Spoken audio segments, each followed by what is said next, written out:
Bismillahirrahmanirrahim. Assalamualaikum warahmatullahi wabarakatuh.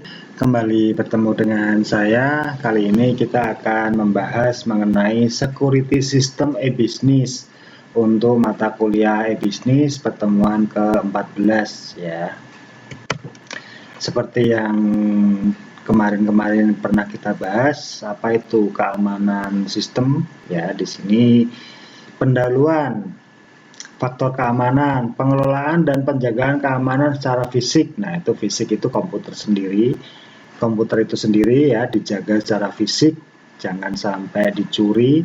Lalu di sini penambahan perangkat-perangkat elektronik atau software yang digunakan untuk melindungi data, sarana komunikasi serta transaksi. Ya, jadi data ini harus kita lindungi ya, karena banyak gangguan-gangguan pada komputer atau software-software pada komputer yang bisa rusak jika di sini tidak kita amankan.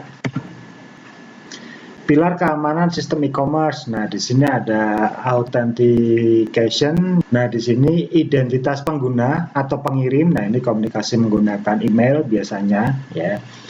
Yang kedua, kerahasiaan data. Data tidak dapat dibaca oleh pihak yang tidak berhak. Nah, di sini pada jaringan komputer jangan sampai data kita disadap orang.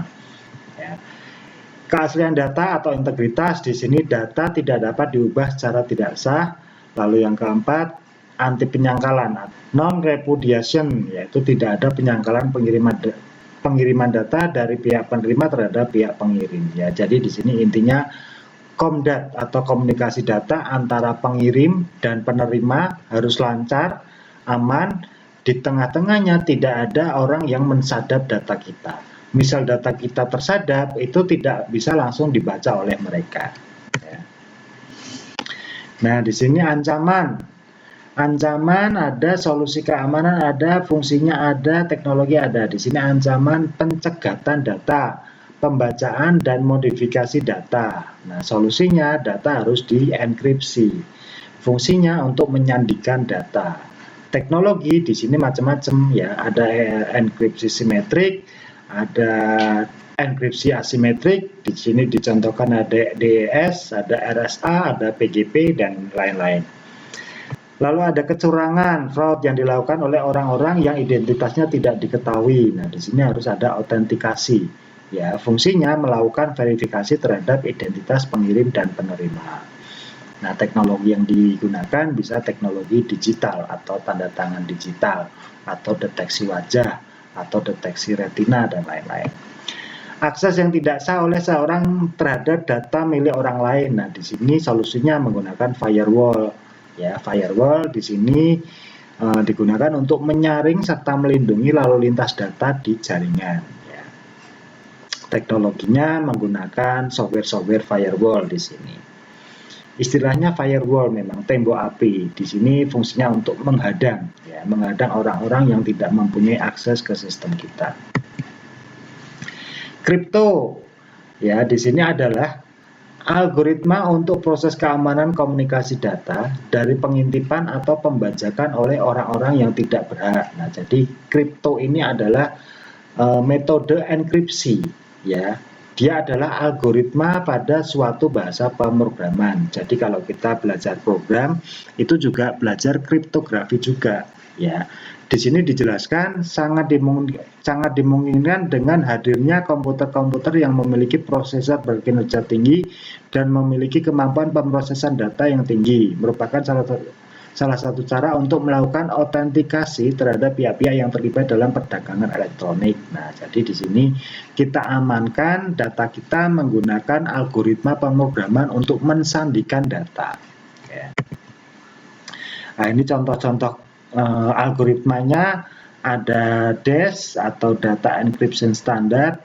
Contoh algoritmanya Anda bisa browsing ya. Ada PGP, Pretty Good Privacy, ada RSA, System Risk. Ada RSA ya, salah satu metode kriptografi juga. Di sini menggunakan kunci-kunci ya. DES menggunakan kunci tunggal, sedangkan RSA menggunakan enkripsi menggunakan dua kunci.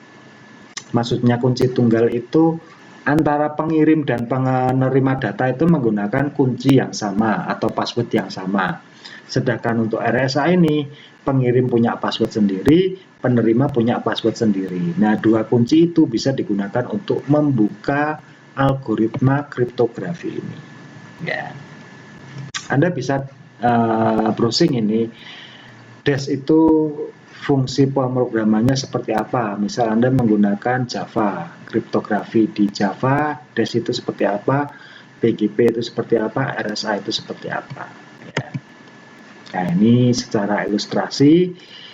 Enkripsi berarti pengkodean data ke format tertentu menggunakan kunci rahasia. Nah, di sini data masuk, data di-encrypt, encrypt dikunci, sehingga di sini data yang lewat itu sudah terkunci. Ya, jadi data yang tadinya seperti ini dirubah bentuknya seperti ini dan dikunci. Tidak bisa dibaca secara kasat mata. Dekripsi. Nah, dekripsi ini mengkodekan data yang terenkrip. Jadi dekripsi ini untuk membuka. Ya, jadi data yang masuk lalu dibuka dengan fungsi decrypt. Decrypt itu juga algoritma pemrograman, ya. Digunakan untuk membuka data yang tersandi sehingga nanti ini terbuka dan bisa dibaca oleh si penerima. Jadi di sini adalah pengirim, ya, menggunakan kunci enkripsi. Di sini adalah penerima menggunakan kunci enkripsi juga, menggunakan kunci dekripsi, ya, biar bisa membaca data. Nah, ini secara lengkap. Di sini ada pengirim, di sini ada penerima, di sini ada enkripsi, di sini ada dekripsi. Ya, semuanya menggunakan bahasa pemrograman. Nah, ini contoh enkripsi RSA, ya. Di sini ada komputer kita, di sini ada kunci, di sini ada server, di sini ada kunci juga, ya. Jadi di server ini data terkunci, di komputer kita ini data terkunci, dan kalau kita tidak punya kuncinya, kita tidak bisa membaca data yang ada di server. Agar bisa membaca data ini, kita harus punya kunci atau passwordnya di sini, karena semua data di server ini terkunci, ya. Standar keamanan di internet. Nah, ini biasanya yang digunakan oleh para hacker. Dia masuk melalui HTTP, ya. Ini adalah jalur komunikasi di web, ya. Lalu ada SSL, ya. Lalu ada MIME. Di sini dijelaskan melindungi lampiran email. Untuk yang SSL di sini melindungi pakai data pada lapisan jaringan, lalu HTTP ini pada web. Jadi kalau kita mengakses web itu kan alamat webnya mesti ada HTTP www. Nah, itu kenapa? Karena di sini dia komunikasinya menggunakan layar HTTP, ya. Terus untuk email menggunakan layar ini. Lalu di sini di bawahnya ada wide area net. Di sini keamanan menggunakan router atau firewall. Lalu ada juga di sini secure electronic transaction. Di sini transaksi menggunakan kartu kredit atau smart card atau kartu debit dan lain-lain untuk pembayaran e-commerce di e-business, ya. Virus. Nah, ini mungkin Anda sering dengar apa itu virus. Virus itu ya program yang dibuat oleh manusia, ya, menggunakan bahasa pemrograman. Jadi bukan virus yang menggigit jadi penyakit gitu, bukan. Jadi memang ini program yang dibikin untuk merusak file, ya. Sangat sering menyerang komputer kita jika kita connect ke internet, ya. Banyak virus di situ, banyak program yang otomatis berjalan, ya, sifatnya merusak. Jadi data-data di dalam komputer kita tidak bisa terbaca. Nah, ini kriteria virus ada macam-macam, ada makrovirus, ada makrovirus cek A, merusak dokumen doc di sini, ya. Lalu ada macam-macam di sini, ya, yang merusak dokumen kita, merusak file-file gambar kita, merusak file-file PDF kita, atau bahkan merusak sistem operasi kita Windows, ya, sehingga kita tidak bisa masuk ke laptop kita, ya, tidak bisa menyalakan laptop, tidak bisa masuk ke Windows. Makanya Anda kalau menyimpan data itu jangan di C. Jadi kalau nanti Windows-nya rusak, datanya tidak hilang, ya. Pisahkan di partisi sendiri, di D atau di E datanya. Untuk yang C itu khusus untuk Windows aja. Jadi kalau Windowsnya rusak, sewaktu-waktu diinstal ulang, itu data Anda tidak hilang. Nah, ini kategori virus. Nah, ada boot virus. Ini jika komputer dinyalakan, maka dia akan trouble, tidak bisa masuk Windows. Lalu ada file virus, ini yang menyerang file-file kita. Lalu ada multipartite virus, menginfeksi baik boot maupun sektor file, ya. Menginfeksi baik boot, sektor, dan file. Nah, ini menyerang hard disk, ya, hard disk kita. Lalu ada makrovirus, di sini menyerang file-file dokumen seperti Excel atau Word dan lain-lain. Ya, sangat berbahaya ini. Makanya laptop kita kalau bisa antivirusnya harus selalu update, ya. Kita update aja secara online di kampus pakai wifi gratis. Jadi komputer kita tetap aman. Bagaimana virus menginfeksi komputer? Nah, ini saya kira Anda sudah paham, ya. Dia menempel dari satu program, ya. Apalagi program itu biasanya kita download dari internet. Ada juga virus yang jalan ketika membuka suatu file. Jadi virus itu terdiam, tapi ketika kita membuka file, ya, baru virus itu bekerja, ya. Memanfaatkan celah keamanan pada komputer, baik itu sistem operasi atau aplikasi. Jadi kalau kita mendownload aplikasi dari internet itu harus hati-hati, karena biasanya di situ ada juga yang ditempeli software virus, ya. Suatu file yang sudah terinfeksi virus dalam attachment email, suatu file yang sudah terinfeksi virus dalam attachment email. Nah, ini virus juga bisa berkembang menggunakan email, ya. Jadi beberapa antivirus itu sudah memprogram ketika kita mendownload file dari email itu langsung di scanning, ya, ada virusnya atau enggak. Nah, itu fungsinya antivirus. Mahasiswa pernah ini membuat antivirus plus virusnya untuk mahasiswa pernah ini membuat virus, ya, dan antivirusnya untuk skripsi. Boleh aja, ya, membuat satu virus menggunakan bahasa pemrograman, dan jangan lupa disiapkan antivirusnya, ya. Selanjutnya ada Trojan. Trojan di sini adalah program yang kelihatannya seperti program valid, padahal itu sebenarnya adalah virus. Nah, jadi biasanya ini menyerang Windows, ya. Sepertinya ini program kita download, kita install, setelah kita jalankan ternyata di situ adalah program virus yang menyerang komputer kita. Makanya hati-hati di sini dengan Trojan horse, ya. Trojan horse dapat dibagi lagi. Nah, di sini ada macam-macam contoh, ya. Di sini ada back orifice dan netbus, memungkinkan hacker tidak hanya melacak kegiatan user tapi juga mengambil alih komputer user. Nah, ini menggunakan Trojan horse. Lalu ada WinTrojan, ada Sub7, ya, ada Ecoix, ada WinTrojan atau Echokis, ya, dari Korea dan lain-lain. Makanya hati-hati kalau kita mendownload atau memasang aplikasi-aplikasi dari internet, ya. Siapa tahu itu Trojan yang memang disebar oleh para hacker agar softwarenya itu terpasang di komputer kita. Worm, nah ini worm bisa dikatakan mirip dengan virus, tetapi worm tidak memerlukan carrier, dalam hal ini program atau suatu dokumen. Nah, worm ini dia cara kerjanya membuat kopi diri, ya, dia nyepam, ya. Jadi aplikasi itu kalau diklik dia otomatis menggandakan diri.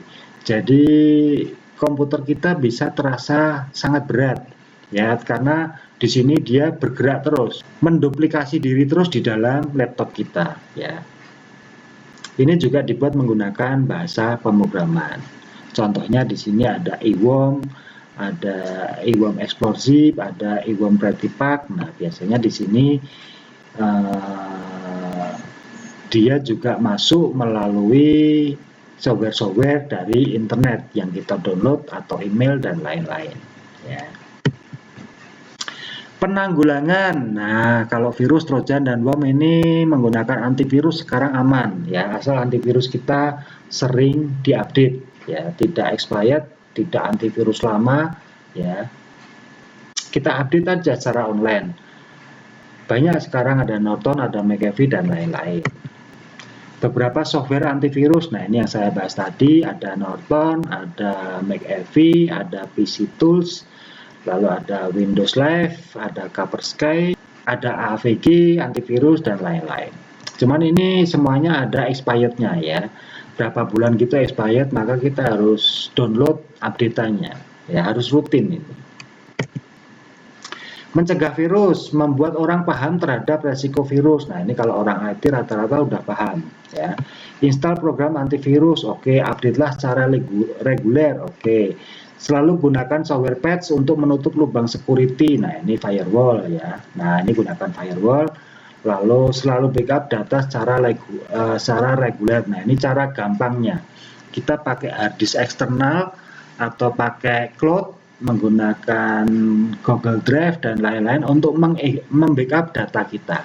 Jadi kalau suatu saat data kita itu kena virus, ya data yang asli masih aman. Ya, data kita zip, kita masukkan ke dalam hard disk eksternal bisa, kita masukkan ke dalam Google Drive bisa. Ya. Firewall. Nah, apa itu firewall? Firewall itu ya software ya hardware. Ya. Jadi dia komputer server yang dipasangi banyak tool software untuk mendeteksi kegiatan di internet. Ya, tujuannya adalah untuk menjaga agar akses ke dalam maupun keluar dari orang yang tidak berwenang ini bisa dibatasi. Jadi di sini klien kita, ya, ini sistem kita, lalu di sini ada switch dan router. Nah, di sini ada komputer pengaman atau server pengaman yang dia berkomunikasi dengan internet secara luas. Ya. Nah, ini banyak macam-macam software yang bisa digunakan. Next, secara konseptual terdapat dua macam firewall. Nah, di sini ada network level berdasarkan keputusan pada alamat sumber menggunakan IP di sini. Ya. Lalu yang kedua application firewall, host yang berjalan sebagai proxy server. Nah, ini yang saya bilang tadi, ya, dia adalah server, disebut dengan proxy server, di mana dia sebagai pintu masuk dan pintu keluar komunikasi jaringan perusahaan kita dengan jaringan internet di luar. Ya. Nah, ini ilustrasinya menggunakan paket filtering, ya. Di sini ada komputer server, firewall, dipasang tool, di sini ada komputer perusahaan, di sini ada internet, ya. Nah, di sini firewall bekerja, ya, mengamankan pintu masuk dan pintu keluar antara sistem perusahaan dengan internet, ya. Selanjutnya menggunakan proxy, ya, server proxy. Di sini ada real server atau server utamanya, lalu di sini ada server proxy, di sini ada internet, di sini ada proxy client. Nah, fungsi firewallnya di mana? Di sini. Ya. Next, arsitektur dasar firewall. Nah, ini firewallnya atau komputernya menggunakan dua LAN card. Ya. LAN card yang pertama ini berkomunikasi kepada klien internal perusahaan atau komputer-komputer perusahaan, sedangkan LAN card satunya ini berhubungan dengan internet. Jadi ini adalah komputer server untuk firewall, di mana di dalamnya dipasang software-software untuk menghalau para hacker masuk ke perusahaan kita. Ya. Nah, ini yang tadi kita lewati aja beberapa software firewall. Nah, di sini ada zone alarm, ya, ini software firewall, ada PC Tools, ada Windows XP firewall, ini bawaan resmi dari Windows, lalu ada Norton, ada Prefix dan lain-lain. Banyak ini, Anda bisa browsing untuk pengembangan. Nah, oke, selesai. Segini dulu gambaran mengenai security system. Untuk pengembangannya Anda bisa browsing lagi bagaimana kriptografi, enkripsi, firewall, software-software apa aja yang digunakan, dan lain-lain. Oke, sekian dulu kuliah kali ini. Kuliah saya tutup. Billahi taufik wal hidayah. Wassalamualaikum warahmatullahi wabarakatuh.